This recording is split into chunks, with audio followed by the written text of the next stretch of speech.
جہاں میری اولاد جاتی ہے وہاں میں جاتا ہوں، اور جو ان کے ساتھ سلوک ہوتا ہے وہ سلوک میرے ساتھ ہوتا ہے۔ اب اگر آپ میرے ساتھ بہت اچھا سلوک کیجئے، بڑی یقینت میں نعرہ لگائیے، بڑے گرم جوشی سے استقبال کیجئے، اور میرا کوئی چھوٹا بھائی یا بڑا بھائی پھر دوبارہ آپ کے شہر میں آ جائے، آپ ان کے ساتھ دو نظری اختیار کیجئے، آپ ان کے ساتھ دوسرا رویہ اختیار کیجئے کہ ارے حضرت کا معاملہ اور ہے، حسن میاں کا معاملہ اور ان کا معاملہ اور ہے، تو یاد رکھنا وہ جو سلوک ہے وہ ان کے ساتھ نہیں کر رہے ہو، بلکہ وہ مخدوم پاک کے ساتھ کر رہے ہو۔ تو جو ان کے دل کو لگے گا وہ مخدوم پاک کے دل کو لگے، چونکہ مخدوم پاک نے فرمایا ہے جس نے میری آل کے ساتھ جو سلوک کیا وہ سلوک اسی کے ساتھ نہیں، میرے ساتھ وہ سلوک ہوا۔ اور یہ حضرت نظام یمنی رحمۃ اللہ علیہ جو مخدوم پاک کے خلیفہ ہے، وہ جو کتاب میرا لطائف اشرفی ہے جو مخدوم پاک کے سیرت میں، یہ اس میں لکھا ہے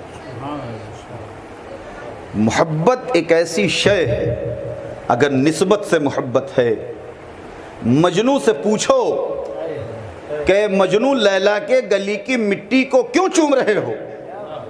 اے مجنوں لیلا کے گلی کے کتے کے پیچھے کیوں پیار سے دوڑ رہے ہو،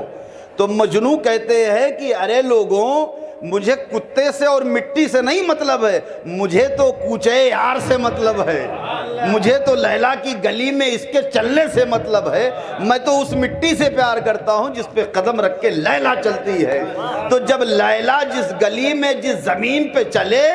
مجنوں اس کے عشق میں مٹی چومے اور کتا چومے، پھر تمہاری عقیدت کیسی ہے کہ نعرہ مخدوم پاک کی محبت کو ہو اور اولادوں کے بیچ فرق کرو؟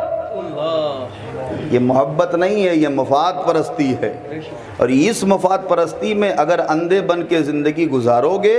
تو حشر میں مخدوم پاک کی بارگاہ سے فیضیاب نہیں ہو پاؤ گے۔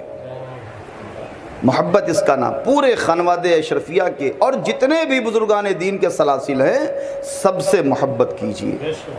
سب کی بتائی ہوئی تعلیمات جو حق کی ہے اس پہ عمل کیجیے، سارے بزرگوں سے پیار کیجیے، چونکہ دین کا راستہ ان کے ذریعے ملے گا۔ اور اہل بیت اطہار کے تعلق سے حضور تاجدار کائنات صلی اللہ علیہ وسلم نے جو امت مسلمہ کو پیغام عظیم عطا فرمایا ہے، حضرت عمر کون ہے؟ خلیفۃ المومنین۔ حضرت عمر کون؟ امیر المومنین۔ حضرت عمر کون کہ جس کے تعلق سے میرے اور تمہارے آقا تاجدار کائنات صلی اللہ علیہ وسلم ارشاد فرماتے ہیں میرا عمر وہ ہے کہ جبریل زمین اور آسمان کے بیچ اگر میرے عمر کی 950 برس فضیلت بیان کرے تو میرے عمر کی فضیلت مکمل نہیں ہو سکتی۔ میرا عمر وہ ہے کہ جس گلی سے گزرے تو شیطان گلی دیکھ کے بھاگ جائے۔ حضرت عمر فاروق اعظم رضی اللہ تعالیٰ عنہ کے بیٹے امام حسین علی مقام اور امام حسن کے ساتھ کھیل رہے تھے، اور وقتی طور پہ اس کھیل میں حضرت عمر کے بیٹے حضرت عبداللہ جیت گئے، تو انہوں نے کچھ کہا ہوگا، تو امام حسین علی مقام نے فرمایا کیا تم بڑی بڑی کر رہے ہو، تم اور تمہارے باپ میرے اور میرے نانا کے غلام ہیں، غلام کبھی اپنے آقا سے نہیں جیتا کرتے، اور کہہ کے چلے گئے۔ یہ بات حضرت عبداللہ بن عمر رضی اللہ تعالیٰ عنہ کو تھوڑا سا بری لگی، تو وہ پہنچ گئے اپنے بابا جان امیر المومنین، اور اس وقت خلافت کے مسند پہ سیدنا عمر فاروق اعظم رضی اللہ تعالیٰ عنہ بیٹھے، پہنچے حضرت عبداللہ عالم بچپن میں آپ کے شہزادے کہا بابا جان حسین نے ایسا ایسا جملہ کہا تم نے اپنے کان سے سنا؟ کہا بابا جان میں نے اپنے کان سے سنا، اپنی آنکھ سے دیکھا۔ کہا چلو قلم اٹھاؤ، قلم دوات اٹھاؤ، کاغذ اٹھاؤ، چلو حسین کے پاس۔ امیر المومنین حضرت عمر فاروق اعظم رضی اللہ تعالیٰ جس کے تعلق سے حضرت ابو بکر نے فرمایا کہ کل اگر آخرت میں اللہ تبارک و تعالیٰ مجھ سے دنیا سے جانے کے بعد پوچھے گا کہ اے ابو بکر دنیا سے کیا لایا، تو میں کہہ دوں گا پروردگار تیرے محبوب کی امت کے لیے جو سب سے بہتر تھا میں اس عمر کو خلافت پہ بٹھا کے آیا ہوں، میں یہ لے کے آیا ہوں۔ وہ عمر بیٹے کا ہاتھ پکڑ کے مولا کائنات علی المرتضیٰ کے دروازے پہ کھٹکھٹایا، امام حسین نکلے، دیکھ کے امام حسین خوف زدہ ہوئے کہ عبداللہ اپنے بابا امیر المومنین کو لے کے آ گئے۔ کہا حضرت وہ ذرا سا ہماری ان سے کہا سنی ہو گئی لیکن آپ اس کو وہ نہ سمجھیں۔ کہا نہیں حسین، آپ اگر چاہتے ہیں کہ ہم آپ کی شکایت آپ کے بابا سے نہ کریں تو جو آپ نے کہا ہے وہ لکھ کے دیجئے، جو میرے بیٹے سے آپ نے کہا ہے وہ لکھ کے دیجئے۔ امام حسین نے کہا آپ نہیں شکایت کریں گے؟ کہا نہیں کریں گے۔ کہا لائیے۔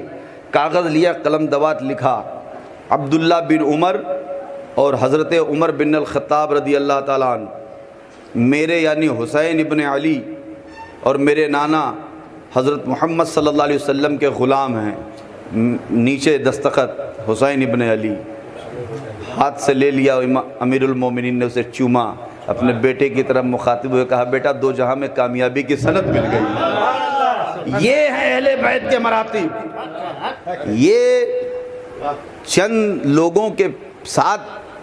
چند گھنٹہ گزارنے والے اہل بیت کی عظمت کو نہ سمجھ سکے، یہ تفریق کرتے ہیں کہ کون گورا سید، کون پہلے والا سید، کون بعد والا سید۔ ارے جو بھی سید تمہیں ملا حضور کی نسبت ہے، احترام کیجئے، ورنہ ایسا نہ ہو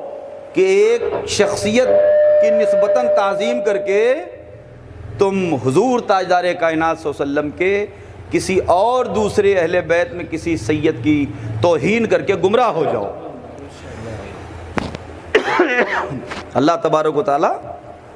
حکم فرما رہا ہے، اے ایمان والو اللہ سے ڈرو، اور ایسے نہ ڈرو کہ لوگوں کے سامنے کچھ ڈرو اور تنہائی میں کچھ ڈرو۔ ایسے ڈرو جیسے ڈرنے کا حق ہے، یعنی خلوت میں بھی ایسے ہی ڈرو اور جلوت میں بھی ایسے ہی ڈرو، دن میں بھی ایسے ہی ڈرو اور رات میں بھی ایسے ہی ڈرو۔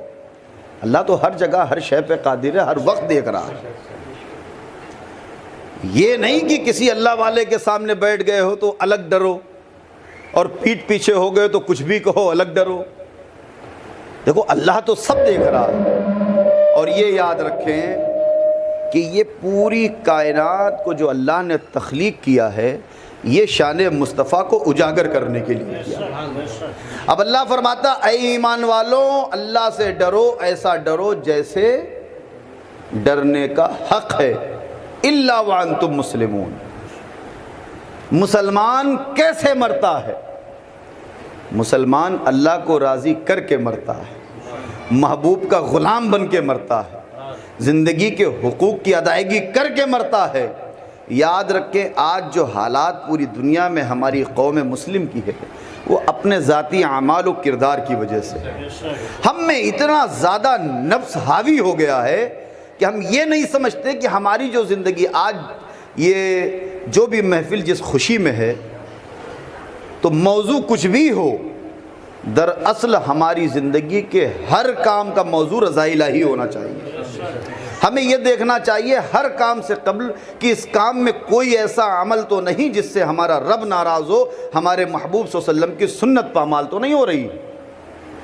آج بھی ہو جو براہیم سا ایما پیدا، آگ کر سکتی ہے انداز گلستاں پیدا۔ مسلمانوں اگر آج بھی آپ صرف نعرہ نہیں لگاؤ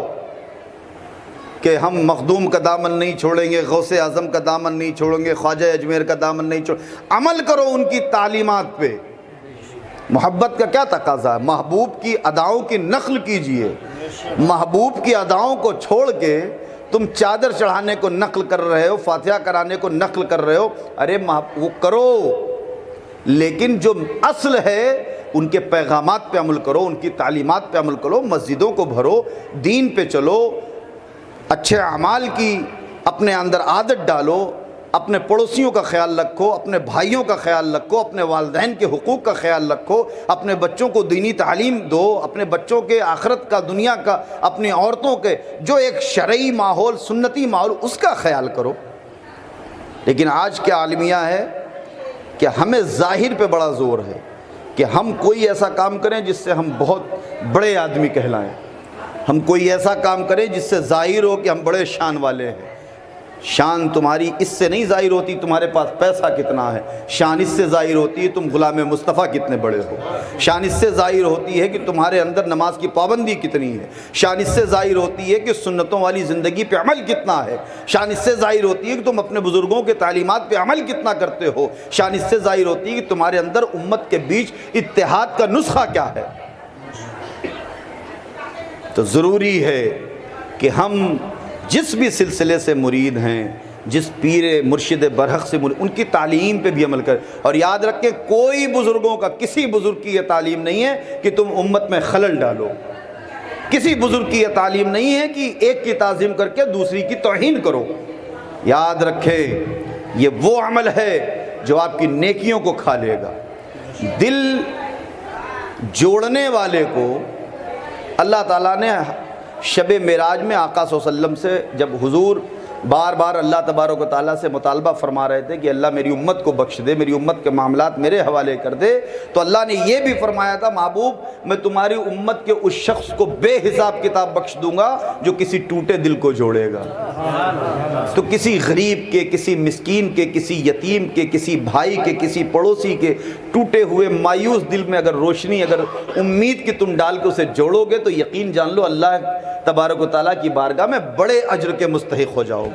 اور بے وجہ اپنی زبان سے، اپنی گفتار سے، اپنے کردار سے اگر کسی دل کو توڑو گے تو اس کا برعکس سمجھ لو کہ چاہے جتنا عمل اور نیکیاں ہوں پھر اللہ کی بارگاہ میں گرفت کر لیے جاؤ گے. اللہ تبارک و تعالیٰ سے دعا ہے کہ اللہ ہماری زندگیوں کی شروعات سے لے کے اختتام تک اپنی اپنے محبوب کی رضا والی زندگی کی توفیق عطا فرمائے، امت میں اتحاد عطا فرمائے. ہم سب کسی بھی سلسلے کے پیر اور مرید ہوں، سب سے محبت کی توفیق عطا فرمائے، سب کی ملاقات کا شرف عطا فرمائے، اور بالخصوص حضور تاجدار کائنات صلی اللہ علیہ وسلم کی کل اہل بیت اطہار کی سچی قلبی تعظیم اور محبت کی توفیق عطا فرمائے. کی محمد سے وفا تو نے تو ہم تیرے ہیں، یہ جہاں چیز کیا لوح و قلم تیرے ہیں. وما علیہ